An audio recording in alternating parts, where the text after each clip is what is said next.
Felicitaciones por esta distinción en la categoría de 16 años. Muchas gracias, de verdad. Cuéntame un poco cómo llegas a consolidar este premio durante la temporada 2023. Bueno, la verdad, la temporada 2023 fue uno de mis mejores años hasta ahorita. Me fue bastante bien en los torneos, más que nada internacionales, afuera. Me fui de viaje a Colombia 2 semanas, a 2 torneos grado 2, los cuales ambos los campeoné, y ahí fue donde subí bastante mi ranking, y de ahí hice la primera parte de la gira COSAT, en la cual también me fue bastante bien, haciendo 3 semifinales y un cuarto de final en singles. Correcto, bueno, esta distinción indudablemente tiene ese matiz importante. Cuéntanos un poco cómo es tu día a día, cómo te vienes desarrollando para consolidar, no solamente y reforzar lo que viene a ser este 2024 también. Ahora que estoy en vacaciones, estoy entrenando doble turno, que consiste en hacer 2 horas de tenis en la mañana y una de físico, y lo mismo en la tarde. Y los fines de semana, los sábados entreno en la mañana, clases particulares, y el domingo lo tomo de descanso. Correcto, más allá del tenis, ¿qué te gusta hacer?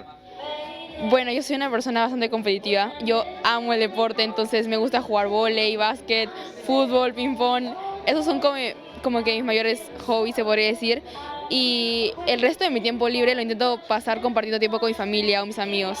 ¿Algún hobby en especial? No, me quedo con los deportes. ¿Música, cocina, de repente? Me gusta la música, pero por el tiempo no me da tiempo de poder practicar alguno en especial, solo en el colegio. Correcto, ¿cómo vas con los estudios? Bastante bien, tipo, una de las condiciones que mis papás me han puesto a mí es que tengo que mantener mis calificaciones altas para poder seguir con el tenis. Correcto, ahora, la pregunta de rigor como siempre, ¿no? 16 años, posteriormente vas a llegar a 18, ¿miras el profesionalismo como opción o te vas a la universidad? Primero quiero asegurar mi carrera en la universidad, y si de ahí me va bien y puedo seguir compitiendo, la verdad, ser profesional sería una excelente opción. ¿Lo miras como opción? Sí. Correcto, ahora, pregunta importante. Si bien es cierto, no se le dio la suerte a Ecuador de realizar el Guayaquil Bowl, este torneo llegó a tu casa, al Club Londres de Exposición. 2 semanas seguidas de torneo G1.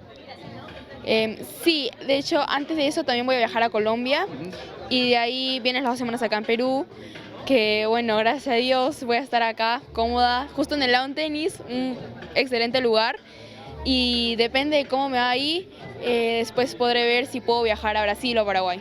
Correcto, pero igual juegas el regalo. Sí, también. Ahora, el próximo año, indudablemente, el salto tendrá que ser el Incabol. Con fe, sí. Con fe que sí, ¿no? Sí, ojalá. Correcto. Ahora, dentro de todo esto, Daniela, ya vamos con la de cierre. ¿Cuáles son tus perspectivas para este 2024? En primer lugar, ahora que viene la segunda parte de la gira COSAT, espero poder clasificarme para la gira europea. Sería uno de mis mayores objetivos ahorita. Y después de esta gira, planeo ir al sudamericano de 16. ¿Que se va a jugar en casa? Sí, creo que sí. ¿Se juega en Perú? ¿Sí? Correcto, se juega en Perú. Mejor. Así que, bueno, eso es lo que me han dicho, que se va a jugar en Perú, así que vamos a ver. Sí, la verdad que no estoy tan informada todavía porque mi principal meta, como dije, es la gira europea. Correcto, así que vamos a ver qué es lo que ocurre, pero esto es la versión de la Billie Jean y la Davis Cup Jr. en 16 años. Sí, bueno, sí. Ojalá próximamente también pueda representar al Perú en una Billie Jean Cup.